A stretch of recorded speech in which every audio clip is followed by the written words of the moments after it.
Ladies and gentlemen, welcome to the podcast where we give props to a 72-year-old billionaire for getting busted open the hard way with a headbutt. It's Lost in the Midcard. We are a day late, but never a dollar short. But hey, it's a good thing that we're a day late because the NXT tapings were also a day late due to Hurricane Irma. And so they are underway right now. And if anything breaks, we got some breaking news for you. So we'll get to that. Some headlines, the finals of the Mae Young Classic, and the rest of WWE's television this week. But first, thank you to SpiderDuck.net for being our host and enabling us to be on iTunes and any of your favorite podcasting apps. What you got to do is search for Lost in the Midcard. Hit that subscribe button. That way you know every time our show has a new one. Typically every Thursday and most Mondays after a WWE pay-per-view. You also can subscribe to us on the YouTube, and the links to all that are on our Facebook page, facebook.com/lostinthemidcard.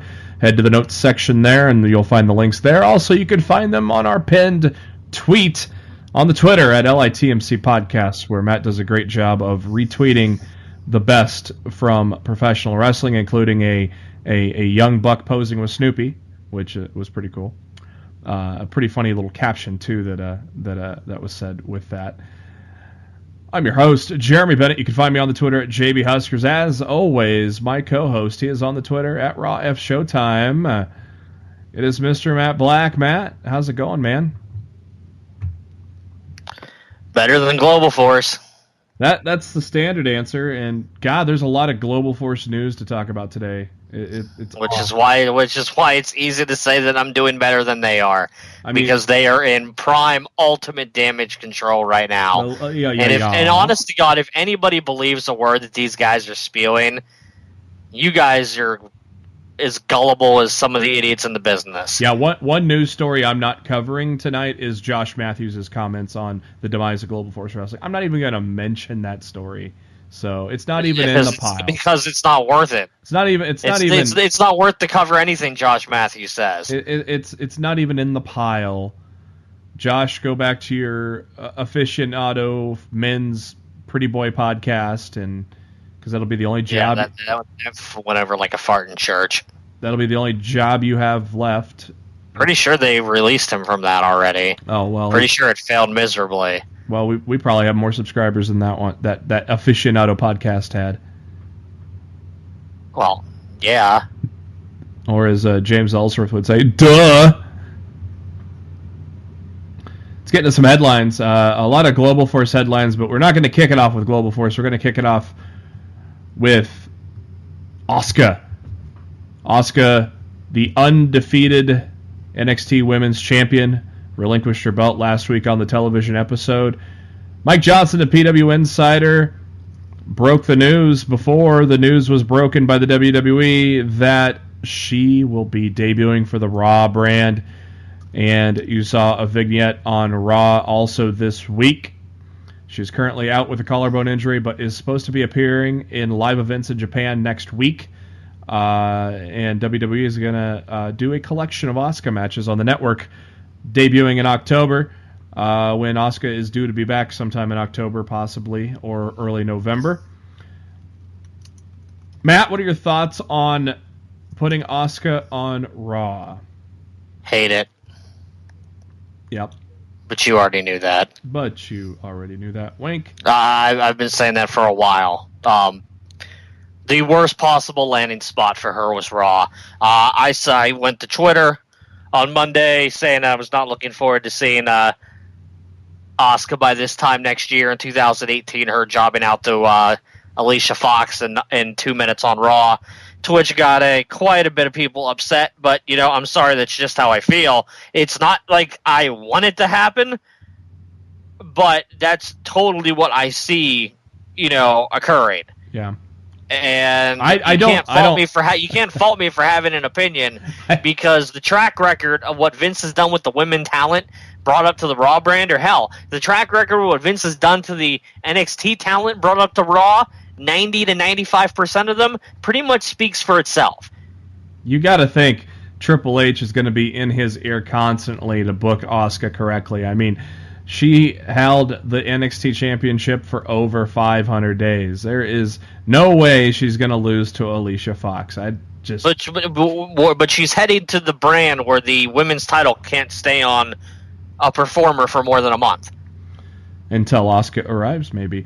But do you think they can actually bring her in and run her properly on Raw? Because the first time woman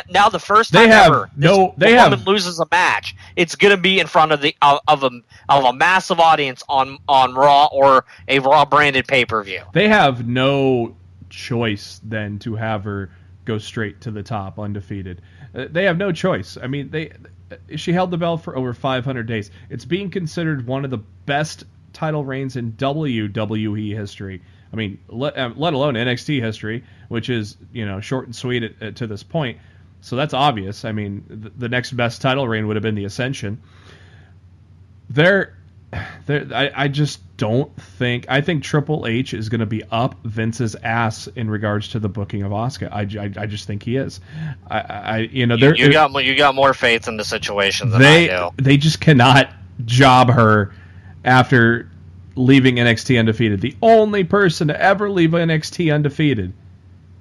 They just can't do it. I just don't see how they can do it. You say they can't do it, and I hear old man Vince's voice saying, "Watch me, pal." Well, he's out with a concussion now, probably. So. Yeah, we can only be so lucky. On Tuesday, Global Force Wrestling had their conference call with that nobody listened to. Scott D'Amore, Sanjay Dutt, and John Gaburik were on the call. Nothing. Here's some of the highlights. Nothing. No updates on Jeff Jarrett at this time, and reporters were asked to not ask about him. Alberto El Patron. He's still with the company, and was announced that he figures into the plans for Bound for Glory and beyond. There have been some changes to existing plans that were set before Jeff Jarrett took his leave of absence, but they did not go specifically into what they may have been. D'Amore pointing out that wrestling is always fluid. There will be no reset, but the creative process was described and being more collaborative going forward. That can only mean good things, right, Matt? No. Oh yeah, that'll be great. Yeah. Hey, at least they got a good champion right now in Eli Drake, though he's probably going to lose to Johnny Impact at Bound for Glory. I'd be willing to bank on that. On talent, they're continuing to develop talents and didn't rule out. Some might be cycled out while others are given a chance. D'Amore stating that that's part of the business. When asked, they did not address the GFW name situation and said that they are putting their energies into the best creative possible for the company, no matter what it may be called. Is there confusion with what it's called now?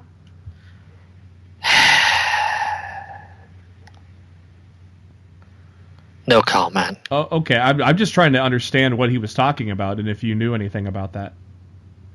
You do know they don't own the rights to the name, right? Oh, yes, that's right. We did. I remember talking about that with you. Yeah, that's clearly what they're referencing.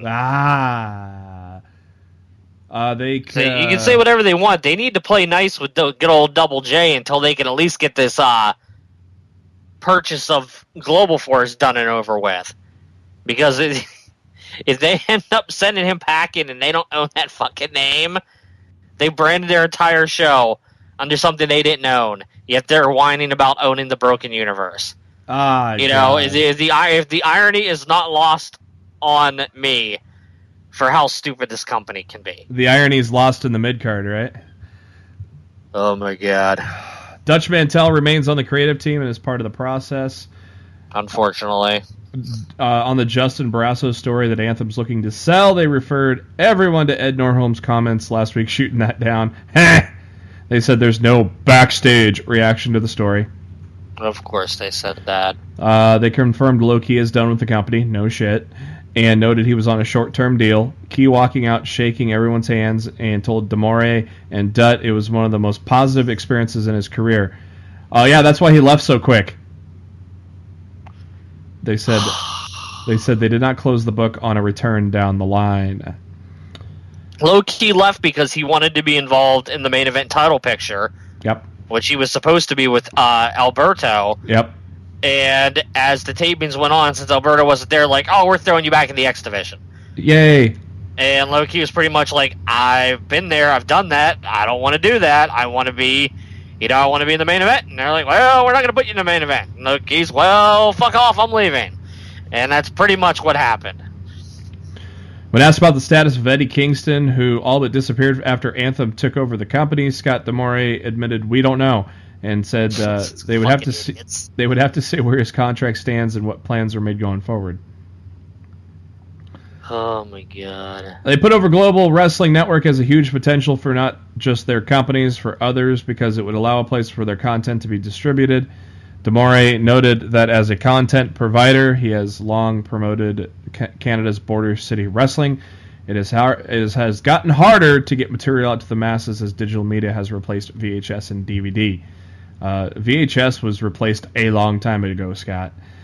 Sanjay specifically commented on being part of the creative team, noting that it's been a transition that has taken place over 5 years after Jeff Jarrett tapped him to help with projects like King Ka King and All Wheels Wrestling. He worked on amped shows Jarrett produced, and this is his highest profile position to date. Noted that he's a 35-year-old wrestler who still works a lot on the indies and has his ear to the ground that allows him to bring a different perspective than D'Amore and Gaburick. Gaburick denied that there were plans for Rey Mysterio to work for Bound for Glory. PW Insider reported on August 23rd that negotiations between the two sides ended without a deal. Another story... Booyaka, booyaka, pay me more money! Yeah, pretty much. Rosemary, we'll talk about in a little bit, but is cleared to return to the ring as of this weekend. The Triple H working... Triple H. The Triple A working... I'm going to turn you into a division of NXT. The Triple A working relationship remains in good standing. I'm not sure about the Triple H working relationship. It's the greatest it's ever been. The company will continue to have an open door policy to build relationships with other promotions. Like, yeah, we'll spread our ass cheeks for you so you can come in and fuck us. So, Matt, what are your reactions to that conference call? That they're as delusional as ever. Okay. If they truly believe what they're saying, I honestly feel a bit sorry for them. I really do. Like, these people are just absolutely blind to the fact that the company that they're working for is crumbling down around them. Like, it is legitimately worse than it's ever been. And I don't freaking see a way out for these guys. Yeah, selling to Billy Corgan, that's the way out. Please. Thank you. You're welcome.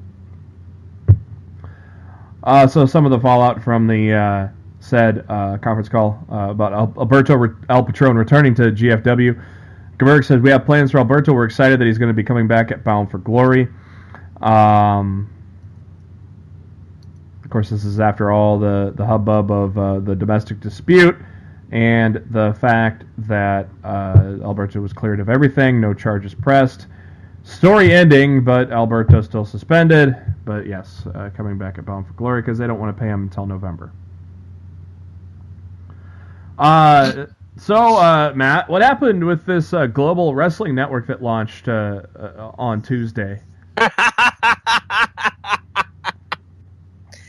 These fucking idiots. Dude, I have ran and built my fair share of websites over the years.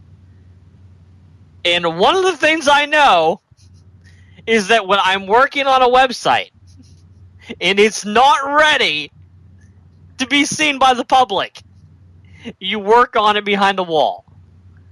And it's about as layman's terms as I'm going to describe it, because I'm not going to go into internet, web design speak. But you work on it behind the wall that somebody can't go there and view what you're currently working on. And guess what? There was no wall. Guess what Global Force did? They forgot the wall. Fucking idiots. My God. You can't fix stupid. Like you really can't. It's just unbelievable. Yeah. Yeah. So, yeah. Oh, we all missed the launch of Global Wrestling Network. Damn. Yeah, who cares? Jim Cornette said on his latest podcast, The Jim Cornette Experience, that he is booked for Bound for Glory, but not currently slated for the TV tapings that follow.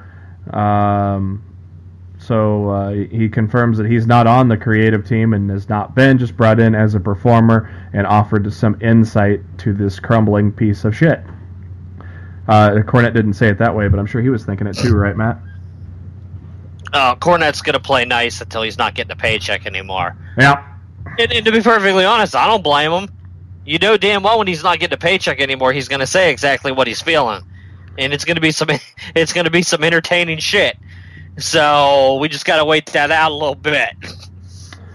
The creative update for GFW. The creative team is going to be headed by John Gaburek, Sanjay Dutt, and Scott Demore. It's not a case of Demore. It's not a case of Gaburek being in charge of creative again. The trio will be leading creative together with Dutch Mantel, Jeremy Borash, and Abyss, and also having input in assisting with different creative duties. Just stop. Stop the fucking pain. And then Karen Jarrett. How are you doing this to me? Karen Jarrett put out a I don't know, something thanking. A bullshit tweet. Yeah, I wonder how many trolls got on that response. I'm gonna guess a lot. It's unbelievable. The Taz Show, starting already this Monday. New time slot for the Taz Show if you like to listen to it live. Monday to Friday, 8 a.m. to 10 a.m. Eastern, so a little later in the day. But I think that's a much better time slot. Oh God, they started so early.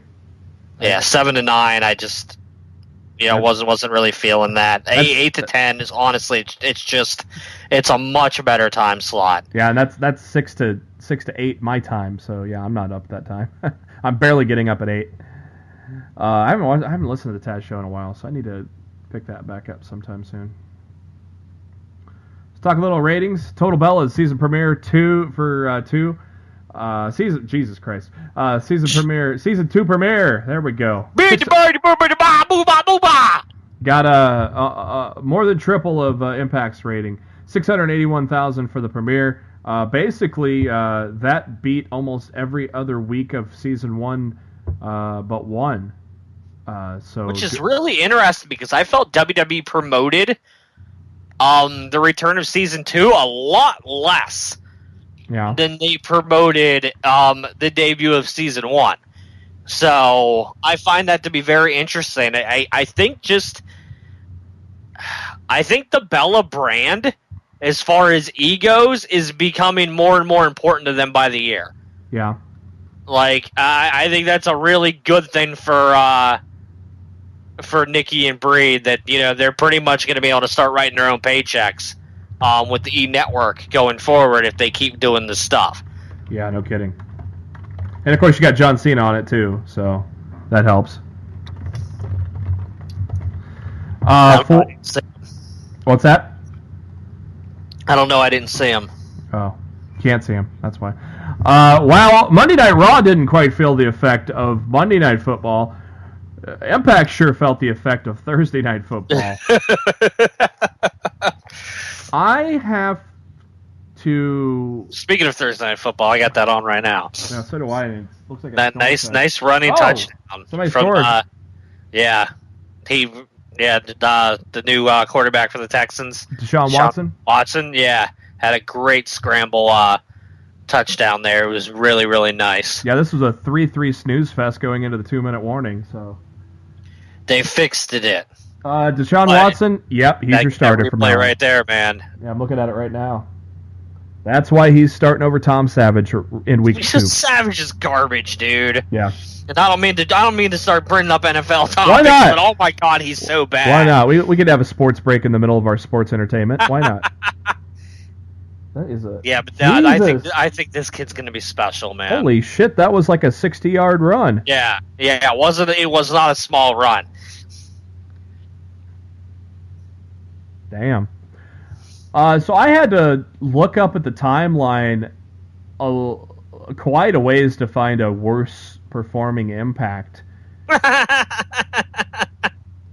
And it was the Hardy New Year on December 29th that got 224,000 viewers. Yeah, because it's in the holidays. So this is the worst Impact of the year and not by a close margin either, because before this 227,000, the low was 252 in February. So, now football's on, and Vince was worried. Oh no, maybe Ed should have been worried. Monday Night Raw pretty strong. Only dropped 30,000 viewers on 9/11. 2 Monday Night Football games did not hurt it too much. I mean, it did hurt the final hour dropped quite a bit, but a solid, I would call it a solid 2.9 million, Matt. I would say that's solid for the debut of Monday Night Football. I mean, honestly, at the point WWE's at right now, and as far as their Monday night ratings go, they got to take the tiny victories, and that's definitely it's a tiny victory of not getting hurt more than that. We thought they were going to get hurt more than that, and SmackDown would beat them in the ratings. SmackDown did not beat them in the ratings, but did see they got close. They did see a nice boost. Yeah, they got within 150,000, but not quite. 2.75 million for this Tuesday's episode, the return of Vince McMahon, the insanity of the end of the show that we'll talk about later. So Vince's return to SmackDown did boost it up a little bit, plus 3 title matches. I mean, basically, you were almost given a pay-per-view. Yeah, it was a mini pay-per-view. And honestly, I feel like if the NFL would have offered a better Monday night game going up against Raw, like a Cowboys or a Patriots plan, I think SmackDown would have beaten them. Or a Steelers, because honestly, well, look, by the time 8 o'clock rolled around, I was ready to turn on Monday Night Raw, because the beginning of that Vikings Saints game sucked balls. Like, I was bored to tears, but I like the Saints. Like, I like the Saints as, like, if I had an NFC team, it would probably be the Saints. But I was bored to tears come to by time 8 o'clock rolled around. I'm like, oh, thank God, I'm going to turn this off now.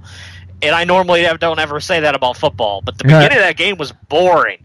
So I think a lot of people just tuned over to Raw at that point, and a lot of people tuned back when the second game started, and that's what killed their third hour. Yeah. So I mean, I actually hung with both games in its entirety. I didn't watch Raw till Tuesday, so. You weren't bored during that Saints Vikings game? Nah. Aw, dude, I don't know, man. I was bored. I was good.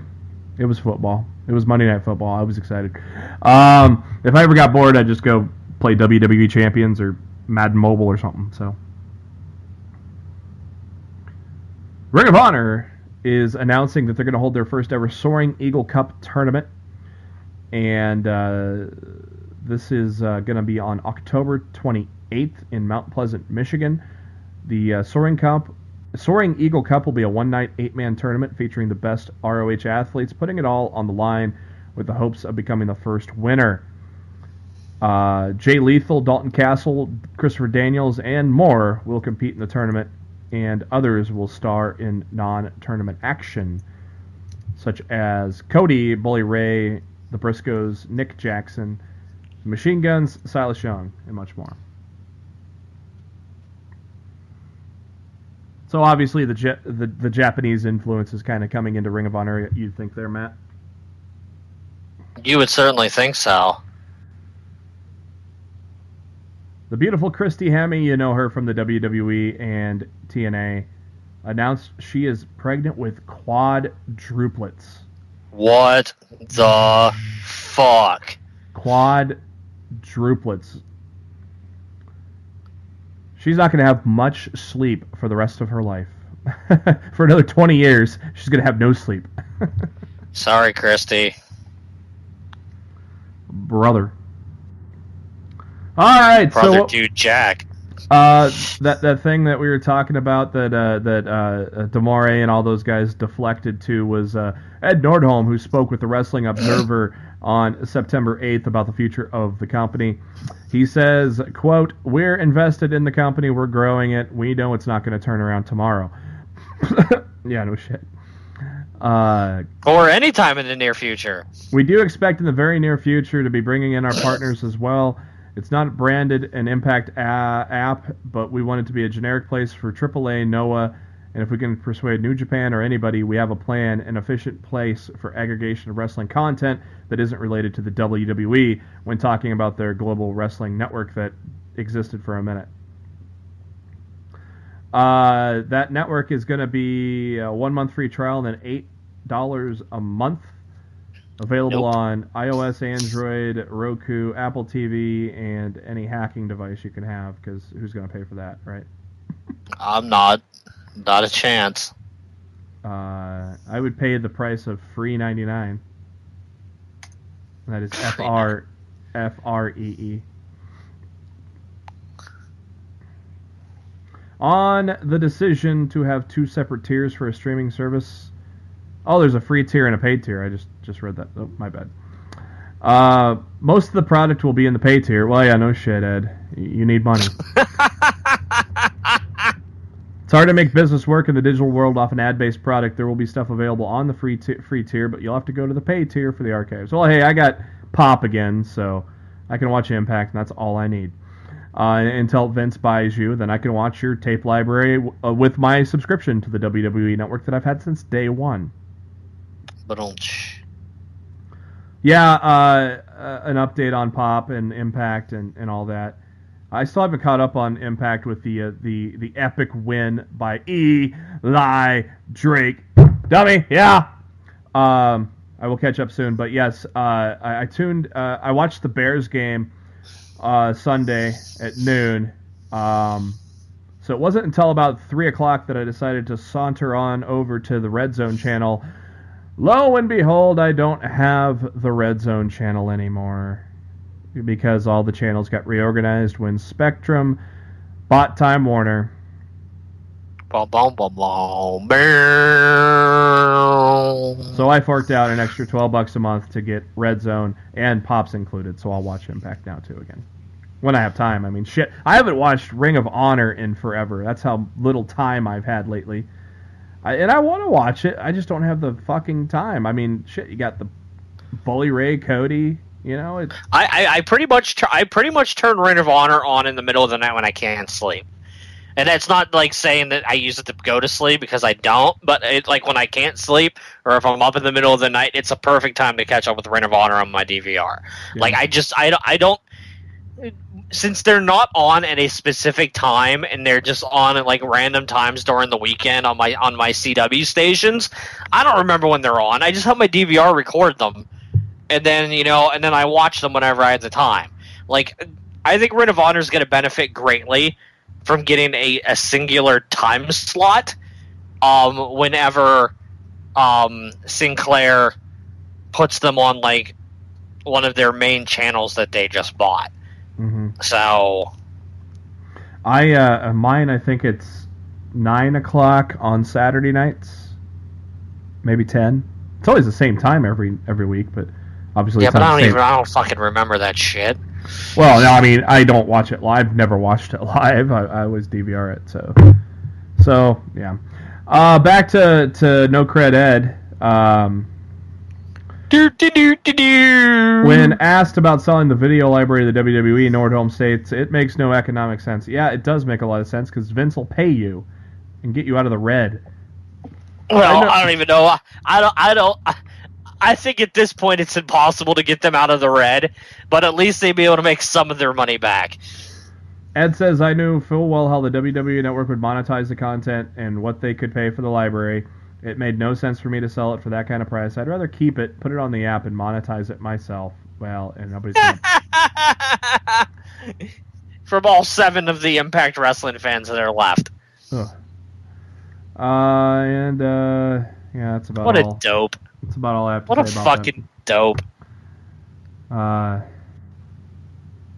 Like, you can't make this shit up. And then later on in the week... Like, he's really this stupid. Yeah, he is. Later on in the week, he publicly denied that GFW's in jeopardy. A fan on Twitter asked if Anthem would purchase Lucha Underground because it looks like it's unlikely now to get a 4th season on the El Rey Network, which is news to me. Using that response, he would take a swipe at Justin Barrasso, reporting that Anthem is looking to divest itself of Global Force Wrestling. I'm sure the rumors of the demise of Lucha El Rey are no more valid than those of Global Force Wrestling. I have not heard of Season 4 being in jeopardy at all. So, It's not looking good. And NXT's own Cassius Ohno, he's going to be competing for ICW and challenging for the ICW Championship coming up here on September 17th this weekend, Newcastle, England. He's going to take on Joe Coffey for the title. Of course, the UK title was defended on ICW not too long ago, and some of those guys, Mustache Mountain, Tyler Bate, and Trent Seven, are going to be on the card as well. Those guys, you know those guys. Mustache Mountain, man, I'm a fan. So it'll be pretty cool, interesting to see if Ono comes out as champion. Doubtful, but it's really cool how NXT and ICW are partnering, though, Matt. It's something you never saw with Vince much. I mean, he did do ECW for a short time, but post buying WCW era, Vince didn't work with anybody. So I think it's pretty cool that they're doing this, don't you think? No, yeah, I think it's cool. I think it's good for the business as a whole. You know, allowing people to react. Yeah. You know.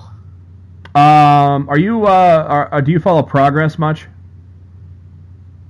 Not as much. Honestly, not as much as I should. I know they got a lot of great talent there.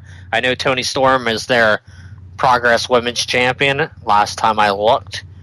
So, yeah, I should watch more Progress. I just don't even know where I would have the time to do it. Yeah, exactly. You know, I feel like there's not enough hours in the day to do what I do now. Like, how would you watch Progress? Would it be like on high spots or? Yeah, I figured you can just find it online somewhere. Like, I honestly don't know, but. Well, they announced that they will be having their biggest show to date on September 30th. They will have a show at the SSE Arena in Wembley. The venue has a capacity of 12,500 fans. The promotion, which has a working relationship with WWE, sold out events in New York City and Boston this past summer. So their biggest show to date coming up at the end of the month. Get well soon, Mick Foley. He underwent surgery on his knee, getting his right knee replaced on Monday. And I think that's long overdue for the Micker. Yep, I loved his tweet. I'll check back in when I kick out of the anesthesia. Old Micker. Looks like he's got that Santa beard in full effect too, man. He's getting ready for December. He's ready for December 365 days of the year. No, I was just going to say that, but you already took it. So, yeah, I think he's always ready for Christmas. He's got his own Christmas room in his house, for crying out loud. Death Before Dishonor is coming upon us on September 23rd, and it has been announced that the Young Bucks are going to do the double duty. They're going to do the double duty. Yes, I said that. At Death Before Dishonor. The Motor City Machine Guns will challenge the tag champions at Death Before Dishonor. And also, the Bucks with Hangman Page are going to defend their six-man championships as well. Looks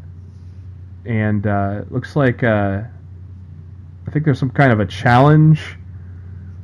I think it might be Kingdom against Bully Ray and the Briscoes, I think, and the winner gets the Bucks and Page, I think is how it works. The card is shaping up like so. Cody Rhodes takes on Suzuki. This is Suzuki's first match in the United States in 25 years. As I said, Bucks and Machine Guns. Television champion Kushida takes on Kenny King. Kingdom takes on Bully Ray and the Briscoes. The winners challenge the six-man tag champs, Bucks and Hangman Page. Jay White takes on Punishment Martinez in a Vegas street fight. Jay Lethal takes on Silas Young. Last Man Standing, and Marty Scurll will take on Chuck Taylor. WWE has announced that they will be touring India this December. They're going to hold 2 live events in New Delhi, India, at the 16,000-seat arena in Indira Gandhi Indoor Stadium.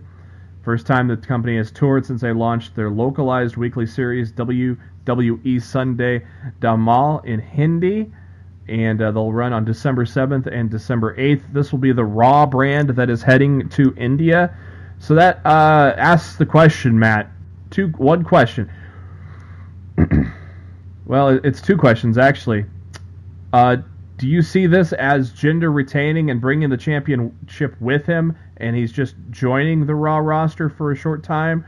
Or do you see this as Nakamura defeats Mahal and there's a superstar shakeup, and Mahal ends up on Raw and goes on the tour of India with him? Well, there's definitely a superstar shakeup coming. And as far as I know, Vince loves Jinder. Oh yeah. So I would think Vince probably wants Jinder on Raw. So if they can have him drop the title to Nakamura at Hell in a Cell and do the shakeup after Hell in a Cell before Survivor Series, everybody wins. Move Jinder to Raw, I totally think that is in the realm of possibility. Everybody wins, right? Well, you would certainly think so. I mean, only time will tell. But yeah, I would think that would be a win for all involved. Because I think Vince, as much as Vince loves Jinder, he's not there's other people Vince will bring over from SmackDown to Raw and then not use them. If he brings Jinder from SmackDown to Raw, he's bringing him over to use him. So, I mean, his importance won't be diminished at all. They'll just move his act to Monday nights, and he'll do his thing there. Yeah. And, so, yeah, I mean, I come to think of it, right now I might put the favor on Jinder, or on Nakamura to win. But I could also see Jinder retaining and just joining the Raw brand for the tour, and so he could show up in India with the title. Maybe he beats Brock Lesnar. Shit, who knows? I don't know. WWE released a video backstage announcing that Big Show, following his steel cage match with Braun Strowman, suffered a right hip injury and it would require surgery. This real or kayfabe? It smells like kayfabe to me. No. Big Show had a hip injury going into the match. It's kayfabe that Braun Strowman injured him. So it was a way to write him off. It was a way to write him off. It was a way to write him off so he could go have the surgery on his hip. Oh, okay. So no, the surgery is real. Braun Strowman injuring him is kayfabe. The spot throwing him through the cage was done to write him off TV so he could go have his surgery. So I would then speculate that would extend the end of his contract that expires in February and at least move that contract to past WrestleMania. So I think Big Show gets one more WrestleMania before he goes down. Here's what I would think.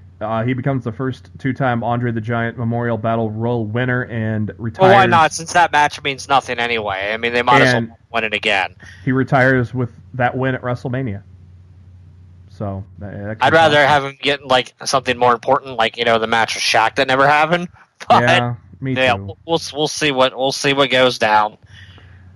Ring of Honor announced that Final Battle on December 15th. It'll take place from the iconic Hammerstein Ballroom in New York City. I really wish I could go to that. I would love to go to that. Tickets go on sale for ringside members on the 13th at 10 Eastern, which was yesterday. So sorry. For the general public, they go on sale Friday when you're listening to this podcast. So if you want to go, you better get online as you're listening to the podcast, or you might be high and dry. Nikki Bella appeared at Raw this week in Anaheim, California. They filmed a segment for usage for Dancing with the Stars, which debuts next Monday. And Bella is the third WWE superstar to appear on the series, following Stacy Keibler and Chris Jericho. WWE announced a couple of days ago that you will be able to play as Vince McMahon in WWE 2K18. Or you could play as Kevin Owens and headbutt Vince McMahon in WWE 2K18. Matt, are you excited to play as the old man in WWE 2K18? Nope. Okay. I have beat the shit out of him at least once a year in every game he's been in, though. So I'm sure his inclusion will once again serve its purpose this year. Gives you something to do. As we mentioned earlier, Rosemary has been cleared to return to the ring and wrestle again on independent dates this coming weekend. Rosemary took to Twitter and said, "Today is a good day, Hivelings. Doctor is pleased with the range of motion and strength resistance for the bicep and tricep. We have been cleared to return to the ring, meaning neither injury nor hurricane could keep us from raising hell this weekend." Neither injury, nor hurricane, nor sexy star can... What's up with that? Stand back! We have a match announced for NXT TakeOver Houston, November 18th on the WWE Network. Mae Young Classic tournament winner Kairi Sane will be in the match. But wait, there's more. We'll give you a slight spoiler. It's going to be a fatal... Yes. It's going to be a fatal four-way. And that's all we're going to spoil. I know 3 of the 4 competitors as of this moment as we're recording. I do not have the 4th woman confirmed yet. As far as I can tell, there's still taping right now, which is oddly late for them to still be taping, but it seems like they are, because I'm still seeing spoilers come in from as early as 2 minutes ago. I still don't know who the 4th woman is, but I do know Kairi Sane and 2 of the others. So, I mean, I feel like we could say that to the end of the show. So if people don't want to know who they are, they can tune out. But I mean, I should definitely know who the 4th is. Like, let's give one little spoiler, MCW related. I think we're fine with that, right? Yeah, because I think it's going to get on the internet anyway that Leo Rush made his NXT debut tonight. So, and I would not be surprised if by the end of this next match, Donovan Dijak makes his debut as well. But I still think if they're going to do it, I think if they're going to do it, it's going to be a mistake. But I just they're claiming this is the main event, but if this is the main event, they still haven't announced who the 4th woman in the match is yet. So maybe they're not going to announce it to the live crowd. Maybe it's just going to be a surprise for later. I don't have a clue. Maybe they put Shayna Baszler in there. Maybe. It seems kind of like why even have the winner of the tournament in the match if the loser of the tournament gets in too? But good point. Well, I mean, they still haven't. I feel like if Shayna wants to get in, she should have to earn her way in like the other women have throughout the taping tonight. Well, one thing, Matt, Houston's not till November, so they're gonna have another taping. So maybe that's why the 4th one isn't. I know they're taping in October right now because the ropes are pink. Oh well, so, yeah, but October's in 2. Or they're taping in. October's in 2 weeks though, so I doubt they're taping all the way to the middle of November. That's what they save that for Global Force Wrestling. I don't know. Regal said the opponents would be announced tonight, at the beginning of the tapings, but I only have 2 out of the 3 right now. So. Leo Rush was set to face Aleister Black, but only to be attacked from behind by an interesting man. The Velveteen Dream Patrick Clark tagged with Leo Rush in Maryland Championship Wrestling, so very interesting how they have the Velveteen Dream attacking Rush before he could even wrestle his first match. Anything else breaking? Well, Leo Rush ends up fighting Velveteen Dream later on in the tapings, but I'm not going into spoiler territory of who wins or loses that. For the Mae Young Classic, some notes from that.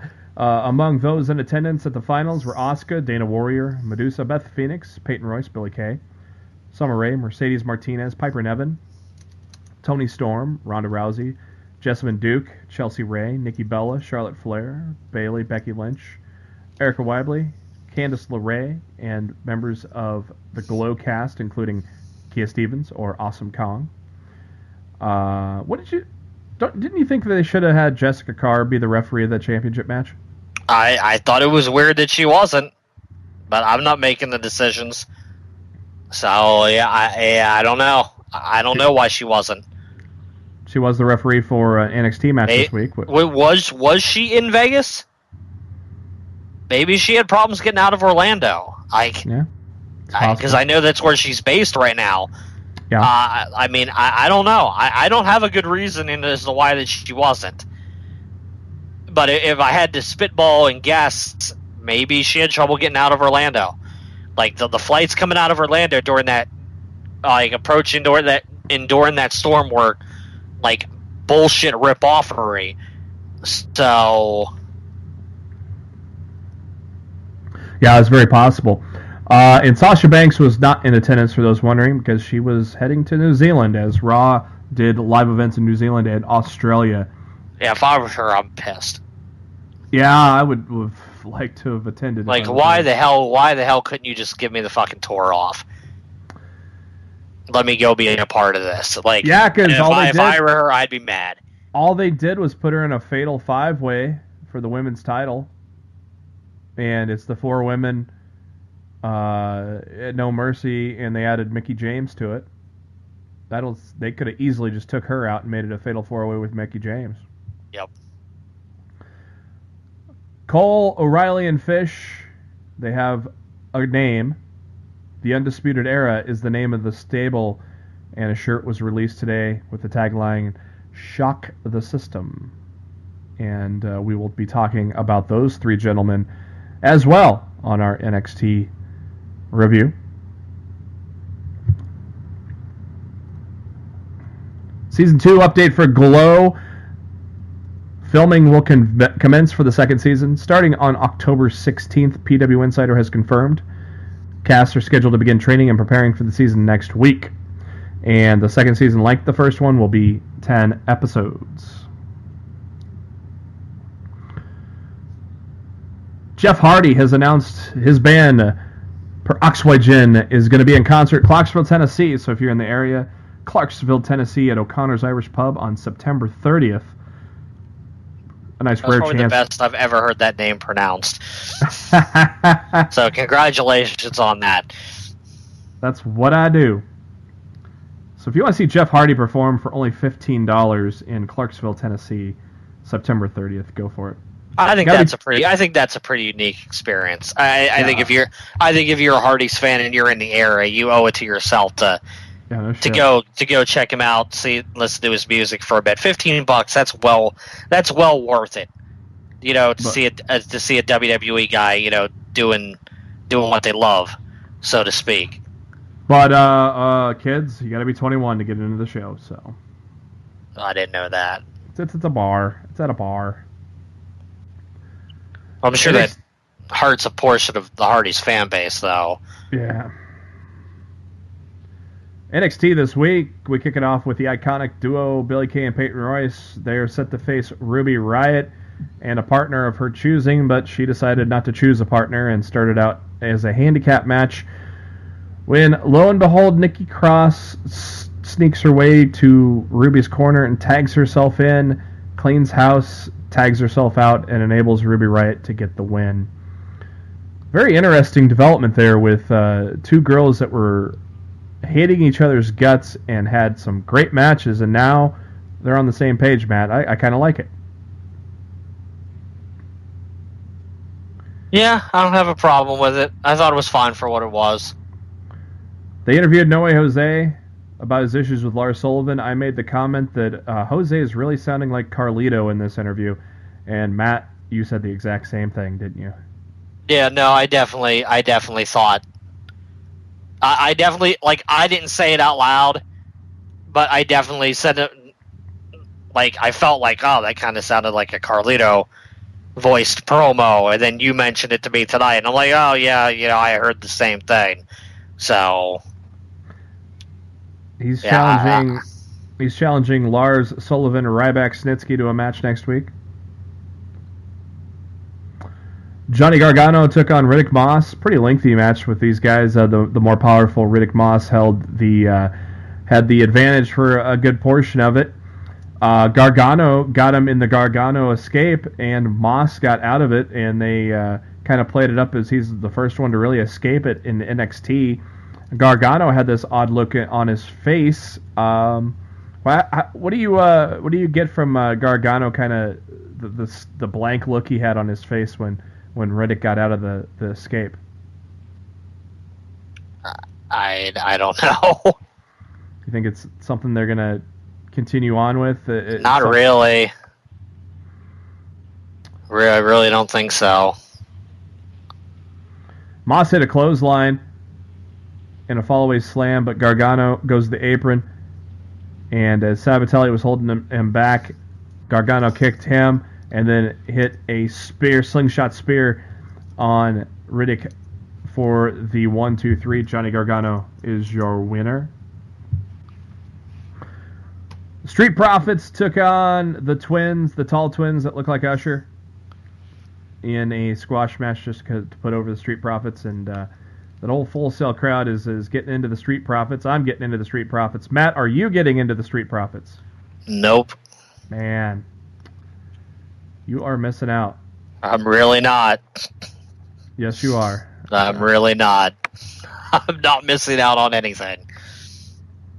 They did a video package on Asuka, and that's when they cut to Regal, and he's asked about his plans for the women's title. He says he has a lot to think about, and he'll make an announcement soon, which we just talked about. Aleister Black next week to address the crowd for his first ever promo, Matt. That'll be interesting, huh? Yeah, I already know what happens. It's not really that great. Okay. In my opinion, anyway. Maybe you'll feel differently. We'll see. What do you think of Wolfgang and Pete Dunne in the main event for the UK title? Thought it was dope. Thought they had a hell of a match.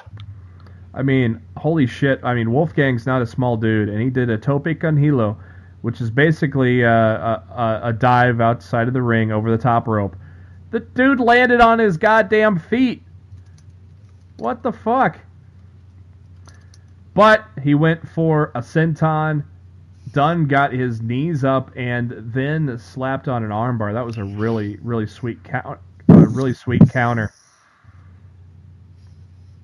In the end, Dunn hits the bitter end and retains the title. But Matt, that's not the end of the show, is it? Nope. Cole, O'Reilly, and Fish corner Pete Dunne. Dunn says, "Wait a minute, let me drop the title so I can give Kyle O'Reilly a forearm to the face."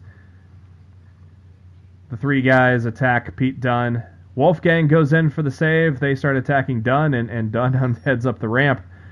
Dunne looks at the ring like he's going to go and try to make the save and return the favor. With That was Wolfgang. a funny ass spot. He goes, that was funny ass spot. No, a fucking heel. No, I'm going to go help. Oh, no, I'm just grabbing my belt and waving goodbye to the former Ring of Honor guys. Cole hits Wolfgang with a Shining Wizard, and they then bail once Trent Seven and Tyler Bate showed up. Way too late, by the way. Come on, guys. But the proprietors of Mustache Mountain come out to make the save and check on Wolfgang to end the show. What did you think of the attack by the Undisputed Era? They're attacking nothing but champions. They're making a statement that they won all the titles, essentially. So I don't have a problem with the gimmick. The title should be important. and it'll be it'll be interesting to see where they take the stable from here.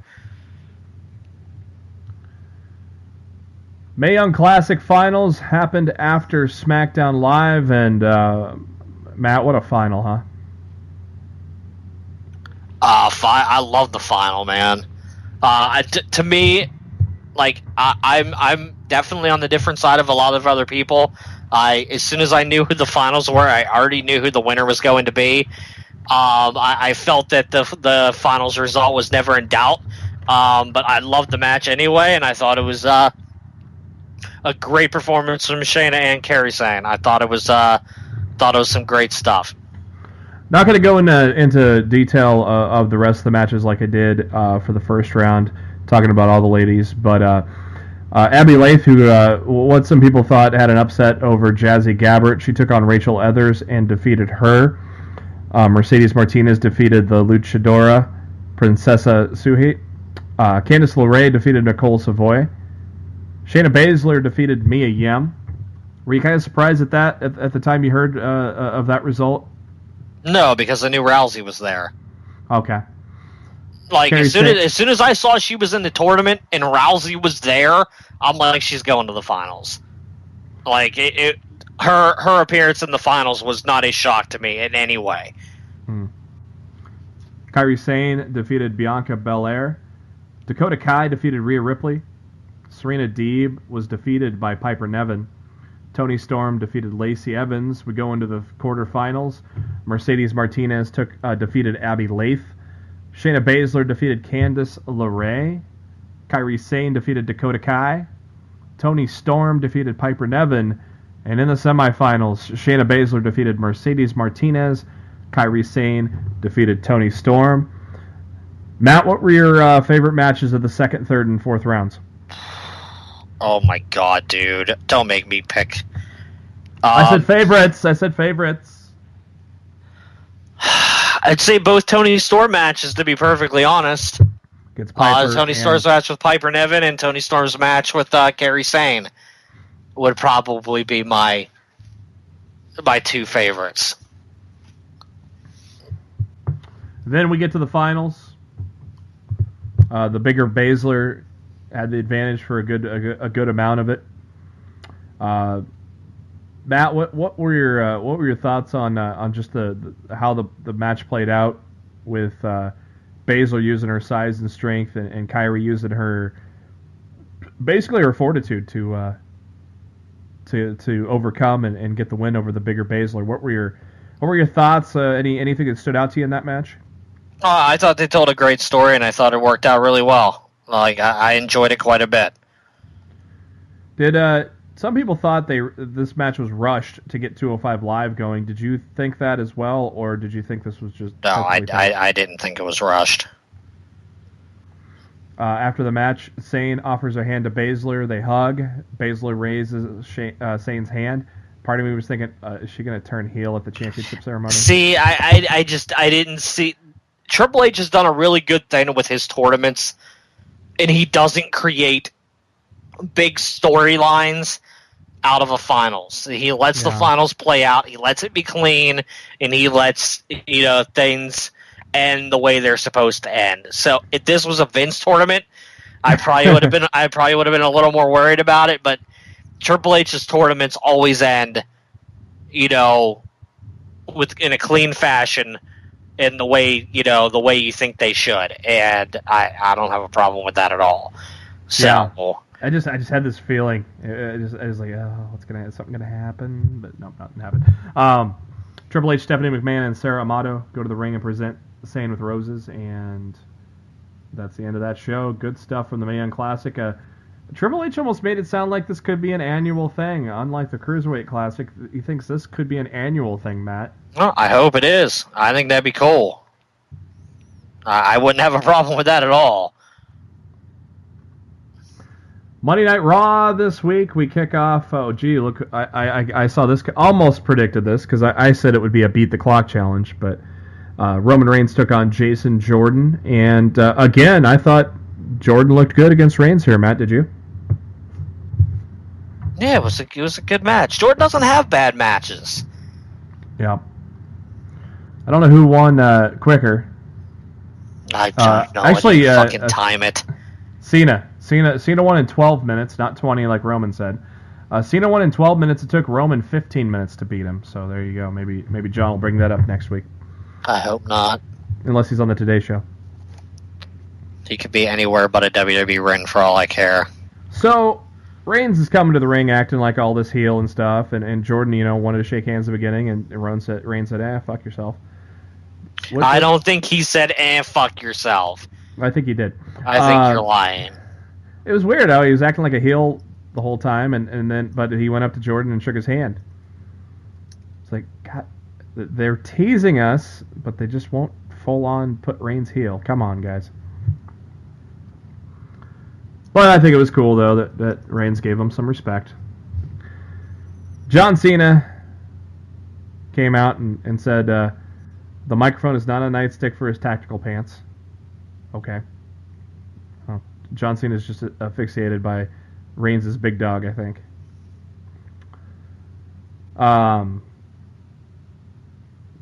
What'd you think of the Cena-Reigns exchange after the Jordan match? It's okay.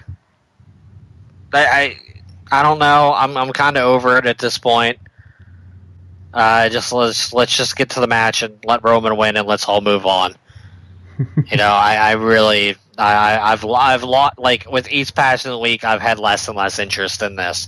So, like, I feel it peaked on week 2 with Roman finally getting the last word and Cena looking like a bitch, and now week 3, Cena's back to getting the final word again, and I'm just like, I'm fucking done with this. So, and that final word was at No Mercy, consider me a drug test, Holmes. You ain't getting past me. Referring to Reigns' wellness policy suspension last year. He's so funny. He's a funny guy. See you pass the Fuck test, off, John, you fucking dickhead. See you pass the test. Yeah, I'd love to know when the last time John Cena had to take a wellness test. Sasha Banks took on Emma. That went about 8 minutes. I don't think it was ever in any doubt that Sasha was going to win.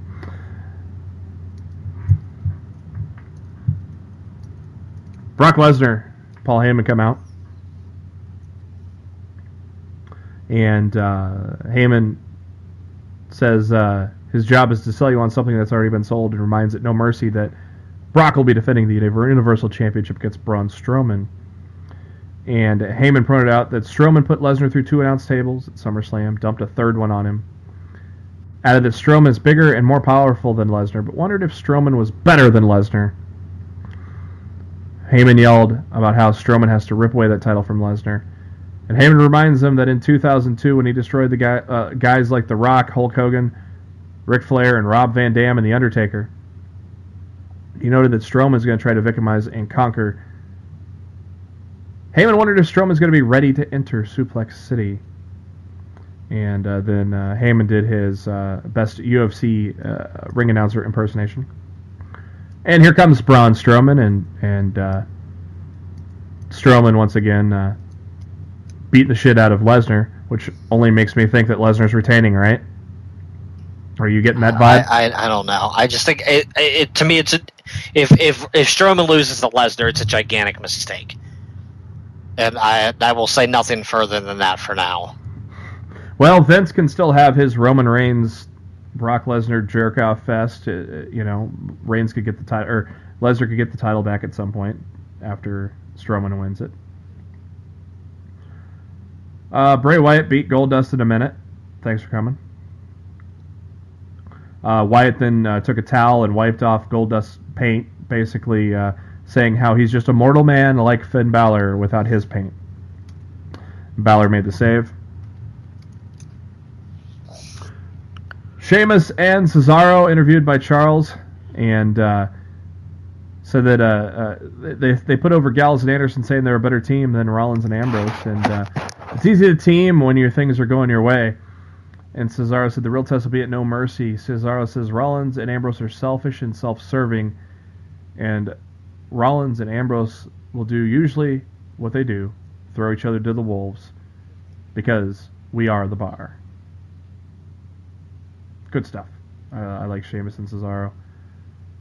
Hell of a team. Rollins and Ambrose come out. Tag champions are on commentary for the next match. Gallus and Anderson come out. And then Sheamus and Cesaro come out. Sheamus and Cesaro argue with Rollins and Ambrose. Leads to a brawl. Gallows and Anderson join the brawl as well. And then Sheamus and Cesaro brawl with Gallows and Anderson. So everybody fight everybody. Of course, that's going to lead to another tag match player, right? Ugh. Kurt Angle says, go find yourselves 2 partners to face the club and the bar. The Bar Club. Video package came up, letting us know that Asuka's coming to Raw. And I sighed. Nobody's ready for Asuka. Neither's the Raw creative team. Ah! Nia Jax and Alexa Bliss backstage watching that promo, and Bliss complains about how Asuka's just another woman coming after her title, and kisses Nia's ass by saying that the 2 of them should be on a one-on-one match. And Bliss claimed that Angle doesn't realize that they're best friends, and Nia goes, "We're not best friends." And Bliss is kissing her ass some more, and Jax says, "Well, you might not want to be my friend because I just talked to Kurt, and we're going to have a one-on-one match next week." Ooh. And the crowd went mild. Ladies and gentlemen, Elias. Elias took on Kalisto just to let us know that Kalisto's still on the roster. Hits Drift Away. Wins after 4 minutes. Jack Cena, Braun Strowman. What'd you think of that match? Disgusting. Okay. Well, at least Strowman didn't get pinned clean. They decided to. It shouldn't even have happened. If John Jack couldn't take the goddamn pinfall, then the match shouldn't even have fucking happened. But Vince had it happen. Cena getting this damn match so he can beat Strowman by DQ. Like, fuck off. Like, everything Roman says in his promos shit is blatantly true, as you can see in the result of that match. Like, fuck off, John. Go away. Go to Hollywood and never come back. Like, it was so weird. It was so weird that the ref didn't call for the DQ on the first steps. That was so weird. Like, I don't know if that was a miscue or what, but it was really, really weird. Yeah. Well, Miz TV is next. Miz's guest is... Oh, before we get to that, though, Rollins and Ambrose are sashaying around backstage. Looking for some partners. They rocked up to Jamie Noble and Dean Malenko. I loved that part. I marked out a little bit. Then they ran into a couple of people. There's like 1 or 2 words we could describe these guys as, Matt. Maybe broken. Maybe woken. Maybe wonderful. Yeah. Matt was extremely more broken than normal this week, wasn't he? After that GFW Demise article came out. Didn't it seem he was a little more broken? Well, I mean, they were definitely touching on it on the commentary. Like, what is wrong with Matt? Yep. I love it. And they wouldn't say stuff like that if it wasn't a direct edict from Vince to talk about it. So, Miz TV, Enzo Amore advertised as his guest. But before we get to Enzo Amore, Miz with a special announcement and announced that Maurice is pregnant with their first child. So congrats. In all seriousness, congratulations to them. That's really cool news. Yes, it is. Very cool. Yeah, man. I mean, The Miz has been... He deserves a lot more than what he's been getting. But at the same time, I say it myself. If you're on TV every week, that's just almost as good as having a title. So, I think Miz should be world champion again. Maybe it should, it'll come sooner than later, but I figured it already would have happened with him being paired with Maurice. Everything The Miz is doing has been great. So, but yes, very, very excited for a wonderful couple in the Miz and Maurice, and so good stuff there. And Miz was getting ready to read a speech about fatherhood when Enzo Amore interrupted, and Miz gets a little pissed off and cuts a great promo, hearkening back to all the stories we're hearing about Enzo lately. Miz says everybody loved Enzo and Cass, but look at Enzo now. Enzo, he just doesn't listen. That's why he's been kicked out of WWE tour buses, kicked out of the locker room. He's in the cruiserweight division because there's nowhere else to go. Nobody else on Raw can stand him. Miz has been in similar situations, but he's earned respect. Miz complained about how Enzo interrupted the special moment. Told Enzo he sees so much talent in him, but makes mistake after mistake, and Miz is sick of it. Miz talks about how Neville only cares about honing his craft in the ring, while Enzo cares about hanging out with third-rate rappers. Miz ripped on Enzo for falling flat on his face because he doesn't have a 7-foot meal ticket to ride behind. Miz calls Enzo a con artist, a guy with a couple of catchphrases. I thought that was a great promo by The Miz, Matt. You agree? Did you like it? I feel like The Miz was speaking from experience. That too. I think The Miz sees a lot of himself in Enzo, and I really think, while I'm sure a majority of this promo was scripted for Miz, I think a lot of this was Miz in his own way trying to get through to Enzo that his act is not going to keep him. And once the merch stops selling and the pops stop coming, yep, he's going to be in a lot of trouble if he hasn't fixed his locker room etiquette by then. So we'll see what happens for the realest guy in the room going forward. I thought it was so funny. Miz called him a con artist with a couple of catchphrases, and then the next thing that Enzo says that he's the realest guy in the room. Yeah, okay.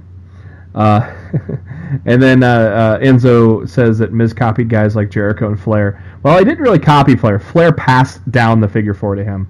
Let's be honest there, Enzo. He says that he may be annoying, but he's an original, and Miz is a carbon copy of other people. Calls Miz a paper champion. Miz asks the crowd if they think he's a paper champion. Well, obviously a mixed reaction because Miz is a heel, but then there's the smart people that know that Miz is awesome. Pun intended. Miz told Enzo if he's championship material, then his best friend wouldn't have abandoned him, and Enzo said there's 2 things he needs: his fists and to fight Miz right here, right now. Miz told Enzo he has no idea what he's getting into, and is going to dedicate this victory to his unborn child. And then Enzo does his soft to end it. And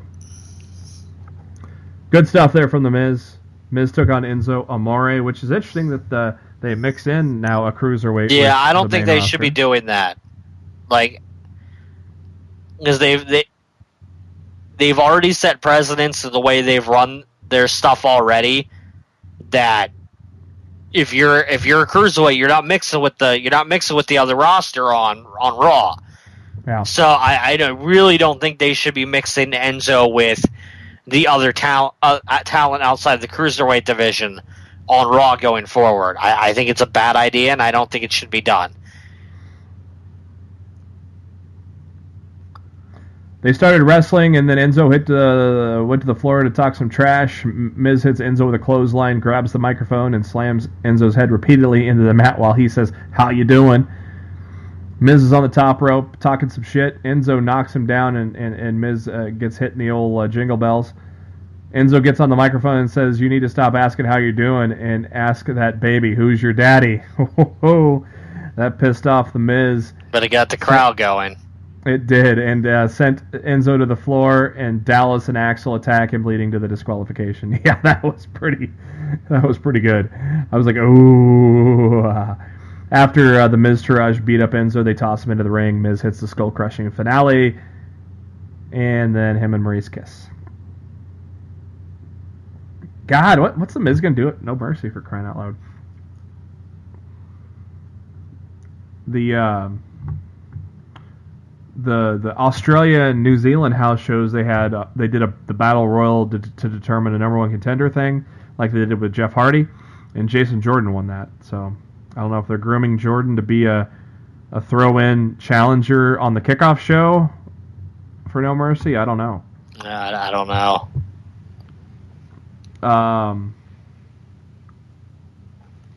Enzo is stumbling around backstage after getting beat down, and Neville was there with the title and just laughed at Enzo. I cracked up at Neville's laughing at Enzo. I thought that was fucking funny.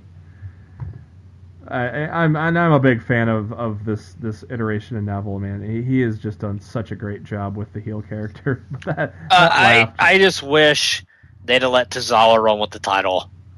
Yeah. For a while. I think not only did that hurt Tozawa, I think that hurt the entire, even though I'm not a fan of it, I think it hurt the entire Titus Worldwide stable idea. Like, I think that short title reign hurt a lot of people without WWE even thinking that through, and I think that sucks for everybody involved. Yeah, I mean, for some reason they're in hot potato mode with some of these titles, so hopefully they'll hot potato that red title on a week from Sunday. Yeah, I wouldn't call that hot potatoing. Nope. He's had that damn title since fucking WrestleMania. I know, I'm just saying hopefully it bounces off of someone. No, I'm just saying it's not really a hot potato at this point. No. I wouldn't mind it becoming a hot potato, though, at this point. Just so it's off of Lesnar. Yeah. Well, if Strowman gets that title, he's not losing it the next night. So, they ain't going to hot potato that title off of Strowman. And the main event, which really wasn't the main event, that was probably Cena and Strowman, but 8-man tag, Rollins, Ambrose, Hardy's, Cesaro, Sheamus, Gallows, Anderson, the Bar Club. And the good guys get the win after 14 minutes, send the crowd home happy. And that's the end of Raw. What were your thoughts on Raw this week, Matt? It was alright. Pretty decent. It was alright. Better than average, but not great. Yeah, I would go with that. I did not watch 205 Live after the Mae Young Classic. I did not watch 205 Live, but Rich Swann got the win in the rubber match, and it was a great match. It was a great match, as to be expected from those guys. Yeah. So Perkins refuses to shake Swann's hand at the end of it, but then eventually gives him kind of a half-hearted handshake. Mustafa Ali talks to Cedric Alexander about how Enzo is stealing things, as in victories. And Cedric says, Enzo caught him sleeping, he has to refocus. The Brian Kendrick enters and asks Cedric if he wants to be kicked to the curb, because that's what's going to happen if you let people walk all over you. And Cedric says he does not know what it was like for Kendrick, but he has to still keep fighting to get to the top. Kendrick says that Cedric is just like Jack Gallagher. Drew Gulak is in the ring, and I don't know why, but he's cracking me up with this gimmick. The PowerPoint presentations are funny.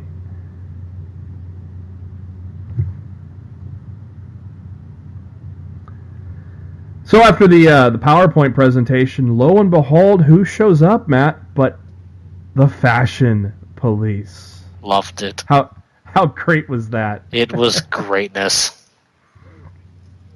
They arrested Gulak, right? Yes, they did, with the fuzzy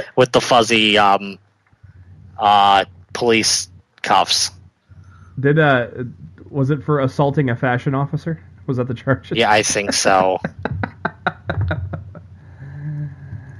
What do you think of the end when Gentleman Jack Gallagher turned heel? I was shocked. Didn't see it coming. Don't really understand it yet. I guess they want to go in a different direction for his character. But yeah, I definitely didn't see it coming, and I was very surprised by the random turn. I'm a huge fan of Kendrick, so him and Kendrick together now, Maybe that'll give a They little certainly spice. seem to be like Kendrick was surprised when he turned. Yeah, he did he shook his hand. He was kind of hesitant when he shook his hand. So, but they definitely seemed to have some type of an allegiance after the match was done. So I guess we'll wait and see where it goes. Yeah. I mean, you agree. I mean, 205 Live was kind of getting stale. I mean, it was the same. They were kind of just. It's the place to go to get great, consistent wrestling every week. But sometimes when you've already had 5 hours of wrestling between Monday and Tuesday, sometimes it just leaves you burnt out, and you're just like, I don't really need, any more wrestling right now. So. Yeah. SmackDown Live, basically a mini pay-per-view. Sin City SmackDown is what we're calling it. And they showed what happened with Shane McMahon. I thought it was hilarious, the look on Shane's face in slow-mo right when he's attacking Owens. Dude, it made me laughing too. So you're not the only one. Kevin Owens welcomes us to the Kevin Owens show. Tells us he didn't fight back against Shane because he respects authority. He is suing everyone in the WWE, every McMahon, every board member, anybody that is anybody until SmackDown is no more.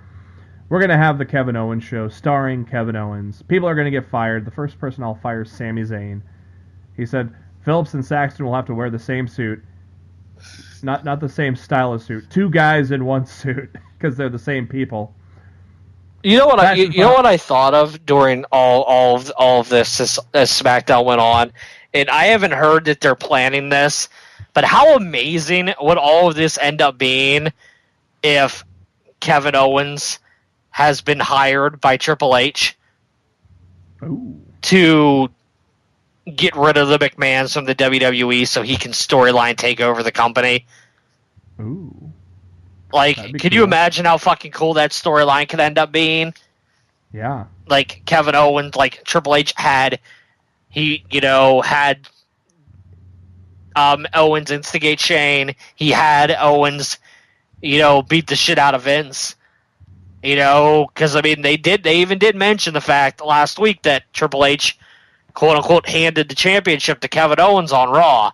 They did mention that, And they had Stephanie McMahon appear on TV this week for the first time in forever. And even though she glared at Kevin Owens, she didn't slap him. Nope. And normally when situations arise like that, she's normally slapping somebody. Yep. So, I am saying I have not heard this from any source. This is just me speculating. This could turn into something really cool if WWE wants to play their cards right. I hope WWE is listening, because that was very, very interesting. I think that could be some really good shit. Something we will have to speak to Mr. Owens about, though, is the cancellation of Fashion Files. Yeah, he went too far. He went too far. He went too far. You can headbutt the old man, but do not cancel our Fashion Files. Can't do it. He says, Mr. McMahon, in his come ass. on out. Instead, Shane McMahon comes out. Oh, no, wait. It's Dolph Ziggler doing the Shane McMahon entrance. I'm starting to warm up to this Ziggler stuff now, Matt. The only thing I didn't like about what Ziggler did on Tuesday, and clearly this was a WWE edict, and clearly I would assume Dana Warrior approved it prior. But to do that run when she's there, in the words he used to describe the Warrior, I did not like that. Yeah. It was uncomfortable would be a word I would use. But I would imagine she approved it. She was there. So, I don't know. That's the only thing that he did this week that I didn't like. So, but he's a heel. We're not supposed to like him. But, it's just the thing about, disrespecting the dead, type of deal. So. Ziggler says, "What's up, Las Vegas?" Owen thought it was actually Shane. Oh, no, but it's actually a talented person that works here. And nobody else is using it. Might as well try it again, Ziggler. Daniel Bryan, though, comes out. Mocks Owen, saying he's not opposed to hard work and manual labor, and suggests Owen should try it. He assured that Mr. McMahon will be there soon, and he won't like what Mr. McMahon has to say. And that's the end of the Open, which was pretty good. I like that Open. Fun stuff, great stuff. Ziggler cracked me up. AJ Styles comes to the ring. It's for the U.S. Open Challenge, which is open to one man and one man only. The Perfect 10, Ty Dillinger. My only complaint here, Matt, was I wish this match was a little longer than 8 minutes. Oh, at least it was longer than their first encounter. True. The one thing I did like about this is that I feel that they are starting to establish that the calf crusher is a legitimate finishing hold for him. Yeah. And look, WWE, you can tell how big of a star someone is in the WWE based on how many finishers they're given. And AJ's on that, plateau now where he has 3 different finishers. So you could say what you want about his push or whatnot. You're upset that he's only United States champion or whatever, but I think it's a good thing for him. So, yeah. Well, we live in an era now where those secondary titles are sometimes the main titles of the show. So, we've seen it with the U.S. title before. We saw it again when Styles and Owens were feuding over it. The Intercontinental title has overshadowed the absent Universal title. So, but now the Intercontinental title is kind of like, what? Huh? What are we doing with this thing? Post match, Styles shook Dillinger's hand, gave him some respect. Corbin pulls Styles out of the ring, throws him into the barricade, hits the end of days on the floor, and says to Styles that the next week the Open Challenge is his. And they did announce that Corbin will take on Styles for the U.S. title next week on SmackDown Live. Rusev is interviewed by Dasha Fuentes and said at SummerSlam he had the most embarrassing loss of his career. He went home to Bulgaria to regroup. He went home as a loser. And he knows what he has to do to get back to where he needs to be. He has to break a legend. Which I would assume that means his feud with Orton is continuing. I don't know. I don't know what other legend he could be referencing. So I don't know. Yeah, I don't know either. There's a very large gaping hole of quote unquote legends on the SmackDown brand roster right now. So maybe this is the way to get him back to where he needs to be. Hopefully. Well, you can only hope. Jinder Mahal cuts a promo that was clearly written by Vince McMahon. With Vince being at SmackDown this week, this had Vince's handprints all over it, making fun of Nakamura's faces. This is Vince. It was stupid. So dumb. Am I right, Matt? I mean, it's totally Vince, and I'm sure Triple H was back there slamming his head against the wall. Of course, I don't know if that is a happy or a sad or a mad for Triple H, but. It's just Owens backstage talking to a guy how he wants how things to be ran when it's the Kevin Owens show. Wants 2 limos, one for him and one for his friend Jimmy. Not little Jimmy, but Jimmy Jacobs. Yeah, at least that's what I interned it to be anyway. And wants a private jet for his wife and kids so they can come to every show. Then he leaves the dude writing the stuff behind and walks up to Zayn.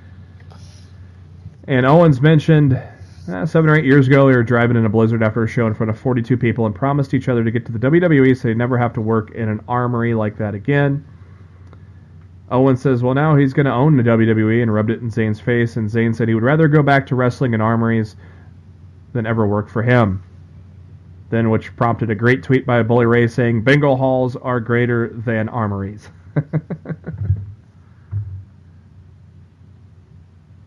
The New Day comes out. No Woods. He's still nursing his knee injury. Well, he came out afterwards. He did. And then they storyline explained why he wasn't at ringside.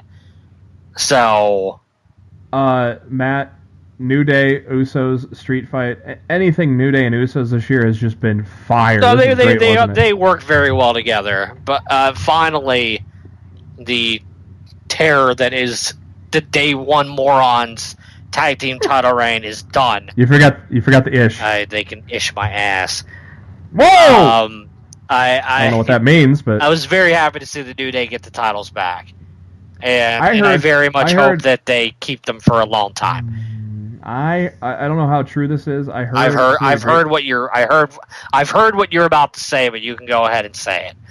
Yeah, Kofi got injured at a live event recently. Oh, I've not heard that. I thought you were about to say something else.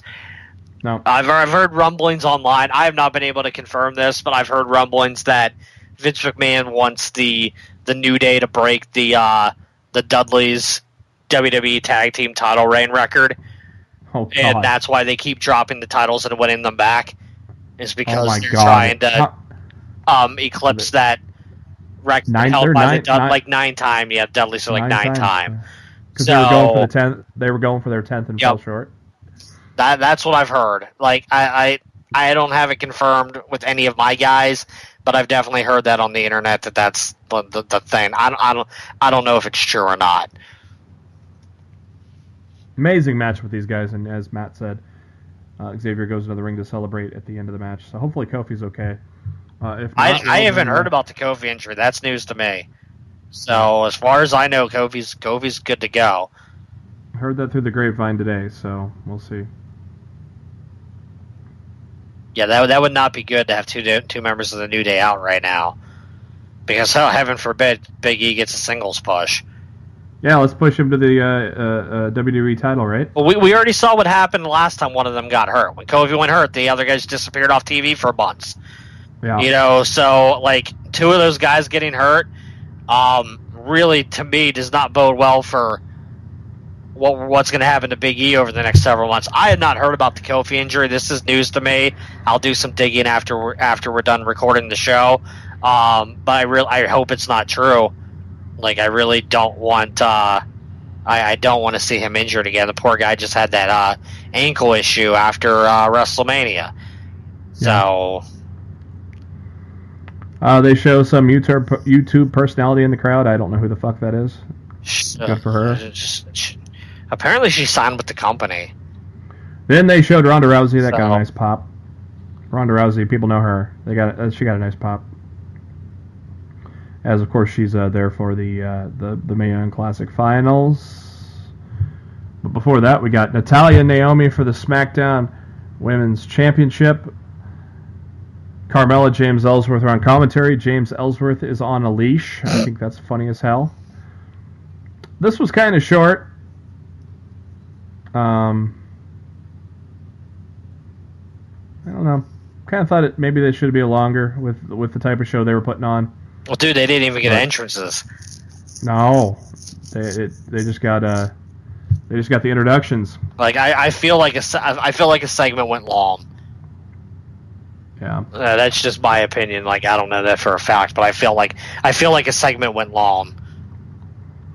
Natalya puts on the sharpshooter to make Naomi tap out after 8 minutes, so Natalya is still your SmackDown Women's Champion.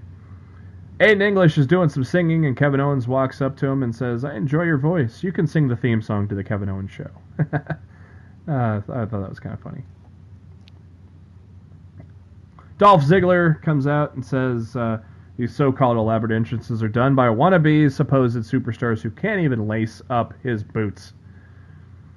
Ziggler says he's the greatest in-ring performer in WWE history. He talked about how the fans only associate an elaborate entrance with being a star.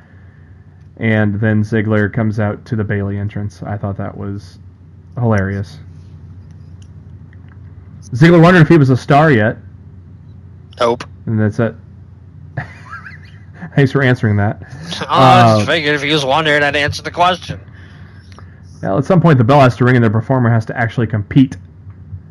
And Ziggler talked about how there's a guy that can't hold a candle to his ability, but each and every one of you idolized him, and that was Warrior.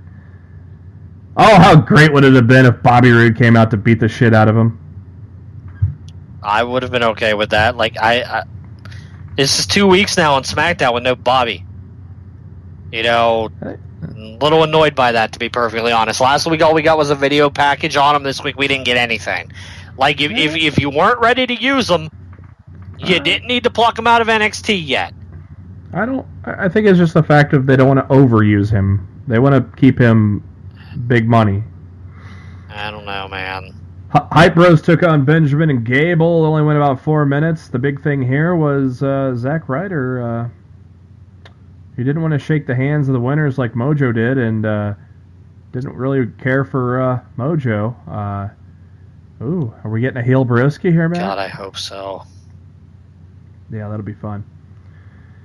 And the grand finale, Kevin Owens is in the ring for the main event segment. Vince McMahon comes out to a big ovation. The crowd is singing along to his song, and who started that one, Matt? Our crowd. I don't remember. You don't remember the very first time the crowd sang Vince's theme song? No. The Raw after WrestleMania Dallas, which we were in attendance for? Yes. No, I'm sure it's been sung before that.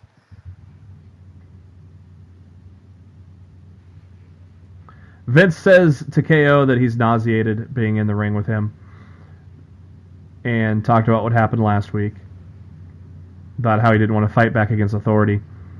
Vince told Kevin that Shane kicked his ass. Crowd liked what he had to say there.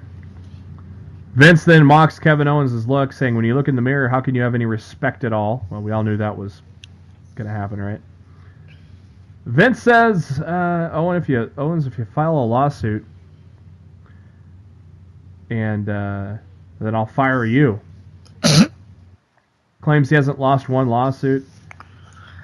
And there's a B associated with his name, and that's Billionaire. I don't know. Then a panda dropped in the ring for some reason, and hit Vince McMahon with a chair and said, "Fuck the fund."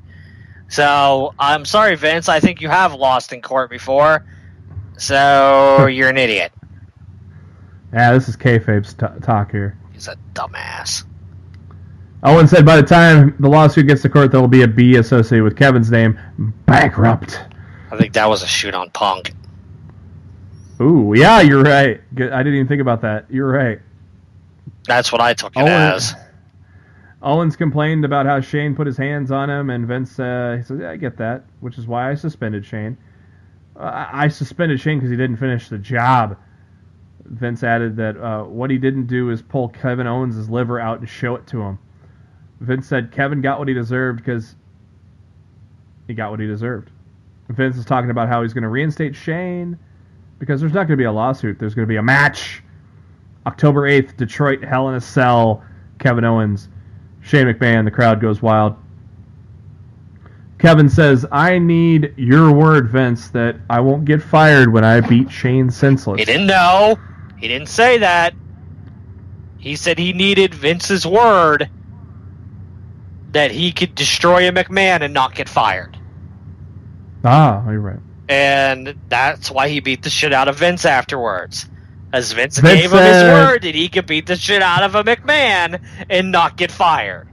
It was very clever and Vince gave, how it was handled. And Vince gave him his word.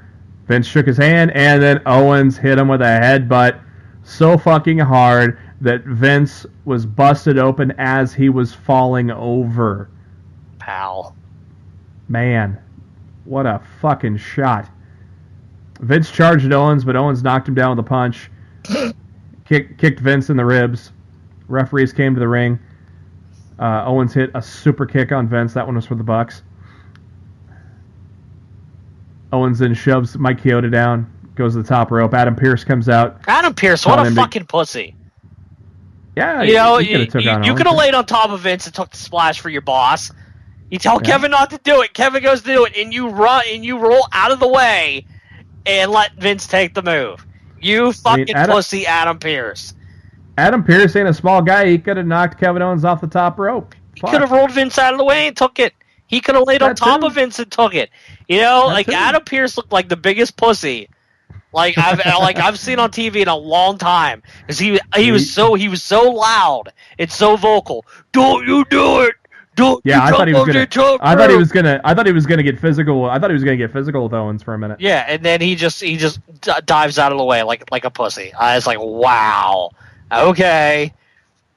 Just that. Vince. It's ridiculous. Vince declines to be carried out in a stretcher. Stephanie and officials help Vince to the back. Props to Vince for getting busted open the hard way. That was badass. Well, he wasn't. They didn't plan for him. You don't think so? No, they did not plan for him to bleed. Oh man, I wonder. No, dude. No. As Matt said, Stephanie comes down. WWE doesn't want blood on their product, dude. They're not going to have the owner of the company willingly bleed. It was a complete accident. It added to the storyline and the angle, but he was never meant to bleed. And as Matt said, Steph walks down, gives a glare to Owens, and helps Vince to the back and into show. What did you think of that moment? I thought it was awesome. Oh my god! I said it on Twitter, like half jokingly, but half truthful. If Vince, like Kevin Owens, was acting out for wrestling fans across the world, we got to live through Kevin Owens that night. You know, watching him beat the ever living shit out of fucking Vince McMahon. Any repercussions for busting Vince open? You think? No, I wouldn't think so. After the buzz it generated, I don't think so either. You can't help that. You can't help unplanned blood. It just happens. Well, that's the end of our show for this week. But let's go ahead and talk some spoilers. If you don't want to be spoiled, you can tune away. But the spoilers have completed. The tapings have no fourth woman announced. Nope. We got, it's Kairi Sane, it's Peyton Royce, and it's Ember Moon. And I thought Sonya Deville was going to get in this match, but she was involved in the triple threat that Ember won. Yep. So I don't know who the fourth woman's going to be. Like, I really don't. Yeah, Ember defeated Sonya and Ruby Riott.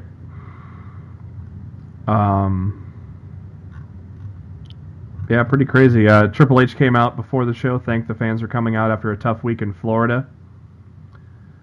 Yeah, so that'd be interesting who the fourth competitor is, but they really talked. The way Regal talked to open that taping, that we were going to know who was all going to be in this Fatal 4-Way by the time this show was over tonight, and we most certainly do not. So. Good news, dark match before week 1 was taped. TM61 had a match. So that's good to see them guys back. You will get to see Adam Cole cutting a promo. And then taking on Eric Young. Good stuff there. Nikki Cross and Ruby Riott team up again. We already talked about Lio Rush. Kairi Sane is going to be having a match on NXT as well against Matt's favorite woman. We'll have an NXT title match. Yeah, those are some of the highlights. You will see the Undisputed Era wrestle also within these tapings, so good stuff there. And that's going to do it for this edition of Lost in the Midcard. Thank you to SpiderDuck.net for being our host, enabling us to be on iTunes and any of your favorite podcasting apps. So what you got to do, search for Lost in the Midcard, hit that subscribe button. That way you know every time a new episode comes your way. Typically every Thursday, most Mondays after a WWE pay-per-view. And also you can subscribe to us on the YouTube. You can find our links on the Facebook page, facebook.com/Lost in the Midcard. Head to the notes section for that, or our pinned tweet on Twitter at LITMC Podcast. Matt's on the Twitter at RawFShowtime. I am on the Twitter at JBHuskers. And before we ride off into that sunset, Matt, what are your final thoughts?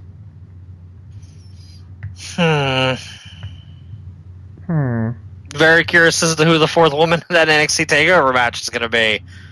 That's definitely is my thoughts right now. I really thought it was going to be Sonya Deville. I'm really surprised she's not going to be in that.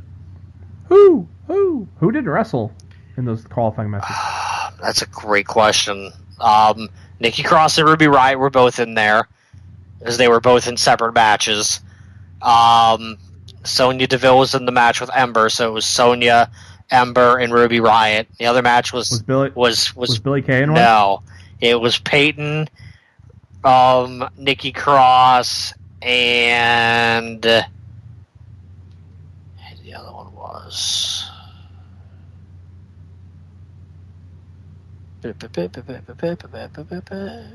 Liv Morgan was in the other one. Oh, maybe Billy Kay. I mean, I'm not throwing Billy Kay and Peyton Royce in the Fatal 4-Way before. They've done that gimmick before, and they blew it the first time.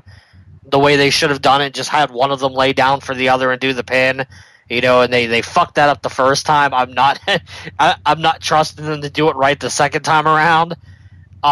See, I don't know who the fourth woman's going to be. I really, really don't. Like, I guess we could sit here and look down over the NXT women's roster and try to dissect it, but I mean, we don't have time. We're at the end of the show. I mean, maybe we can speculate on it next week. Yeah, maybe somebody new. I'd say Mandy Rose, but I wouldn't put her in there if you're not putting the title on her. So I don't know. Like, I don't know. I don't know who it's gonna be. So. To be continued. Yep, pretty much. Same bat time, same bat channel. Good news, chum. For Matt Black, this is Jeremy Bennett. Thank you for tuning in to Lost in the Midcard. We will be back at you next Thursday with our No Mercy preview show.